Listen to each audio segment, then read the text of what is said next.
Sorry, just clicked outside the app and it stopped.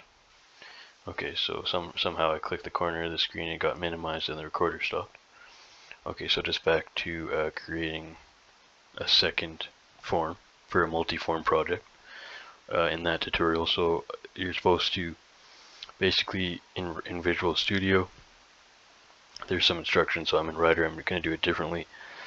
Instead of the project tab up here, I'm going to go to the side. So if you right click this one here, it only has the option to add new project. But if I go to this one here underneath, because this is a project, if I right click the one under the bottom in the drop down and I go to Windows Form, you can just add a new Windows form like that.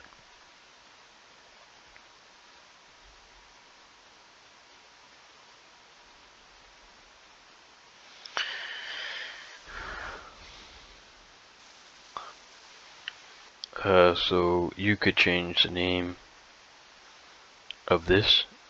So for example, we could just go with error form.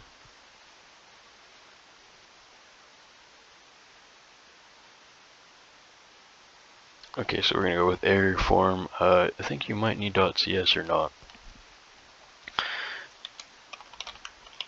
In the past I have, but recently I haven't. Like with other JetBrains IDEs, I've usually included the file type here, but I think if you don't do it, it does it automatically. So if we could just try that, error form.cs. Okay, so it also worked, so you can do it both ways. So notice that the using directives are missing for some reason. So you can always add those in, which we'll probably have to do coming up soon. So basically, now we have error form.cs. Make sure you use the .cs extension just in case.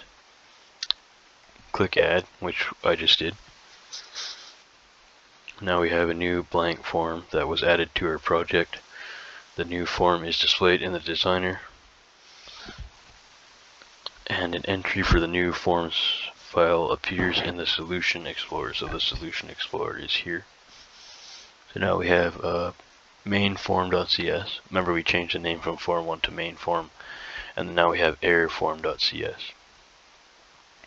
So when we're in errorform.cs, it also has a design window which we could use, which I'll have to click a button to set it up.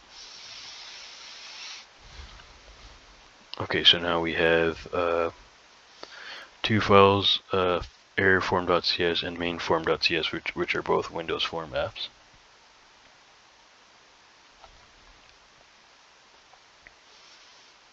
So now you can add, once you've added a form to a project, you can place any controls that you want on it. You can code them in, or anything. So these docs that we learned, or that I learned from, basically, that I'm teaching you guys, it taught everything from the drag and drop. I branched out, kind of created my own stuff in the series where I coded like my own event handlers with all the objects and all that. So we got a full breakthrough of how to make objects in C# and turn them into controls and all that. Minus the layouts, which we're going to do before the tutorial ends, before the series ends. Okay, so we have, so that when you do it in Visual Studio, that kind of Visual Studio window pops up. I think Writer has it. When you start a new project, you can choose whether it's like a class, an interface, a Windows form, console app. There's different languages to choose from, C++, C, PHP, all kinds of different things. That part we can skip. Okay, so switching between forms. So switching between forms and form code in Visual Studio, you can easily switch your view to another form by double-clicking the forms entry in the Solution Explorer window. So that's obvious. You can just click the files here, and the file is going to change to the other one.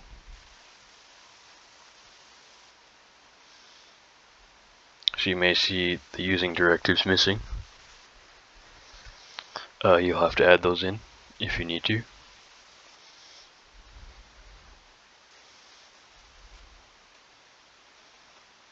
So just different file types. This docs are just going over which one's a designer, which one's the code file, which one's the other types of files, which you don't really, those work with the designer. Okay, so removing a form. If you wish to remove a form from a project, you can delete its file from the disk, right click the form, and then click delete. Nothing too complicated. Okay, so that's pretty much it.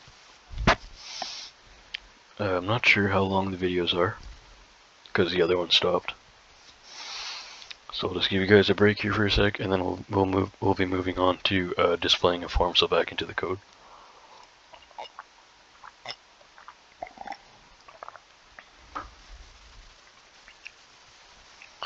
If you're following along in your IDE, you can just get everything set up here. If you're not, you can just fast forward. Just give it about 30 seconds here.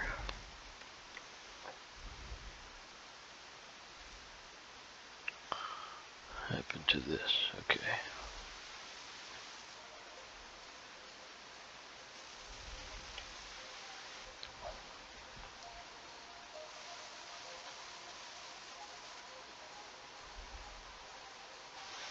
Okay, so displaying a form.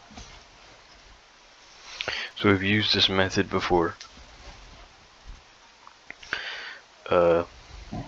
So we'll just talk about everything we have to do here. So for example, in your apps code, the first step is displaying a form. Sorry, the first step in displaying a form is to create an instance of the forms class. So I don't think we've actually done this yet. We might have, maybe like once. So pretty much you can create an object of a partial class. Whoops, sorry, just hit the mic by accident. Okay, so suppose a project has a form named error form, which we've already created. So the following statement creates an instance of the error form class. So this is just going to be a code note.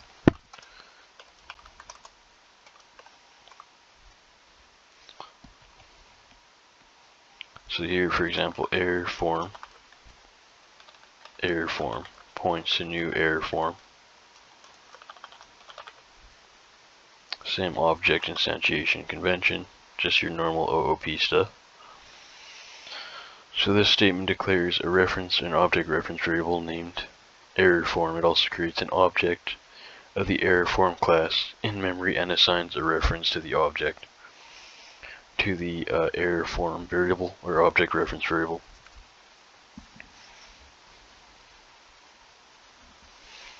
After this statement executes, you'll be able to use the error form variable to perform operations with the form.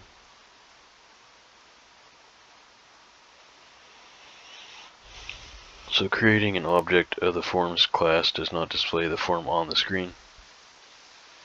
The next step is to call the forms show dialog method. Okay, so that's the trick here. Instantiate the forms object. Then go, for example, error form, which has a built-in method named show dialog. So we'll just go show dialog like this. We've used this one before. I can't remember why, but we've done it. It's similar to messagebox.show. I know there's a lot of like Asian tutorials on YouTube where they have the show method, and you may have always wondered, why do they just always use show?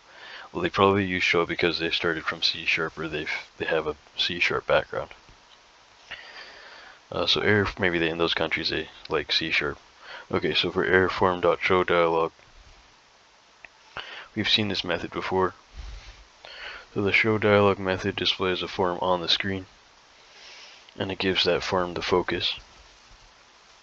So it's similar to messagebox.show. Show is going to pop up basically a dialog box, or a pop-up window basically, which is a message box.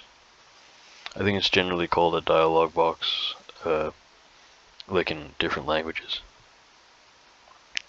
So the show dialog method displays a form on the screen, and it gives that form the focus. This means that control of the app transfers to the form. When the user closes the form, control of the app returns to the point where the show dialog method was called and execute execution resumes. So when the user closes the form, for example, if there's a pop-up window, if there's 2 pop-up windows on the screen and I close one, then control of the app would return to the point where you called this, so therefore after this. Next statement.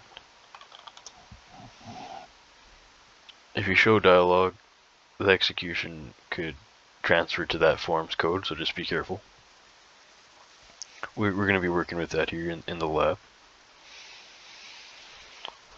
So the show, okay, yeah, so yes, that's pretty much it actually. So that's just the intro to creating another multi-form, well, creating a multi-form project. So in the next tutorial, we'll be going over a lab with using 2 forms. So that video will be in the C# playlist, csharp.net on my channel. So thanks for watching, guys. If you guys like the video, you can like and subscribe to support the channel for more programming and investing tutorials.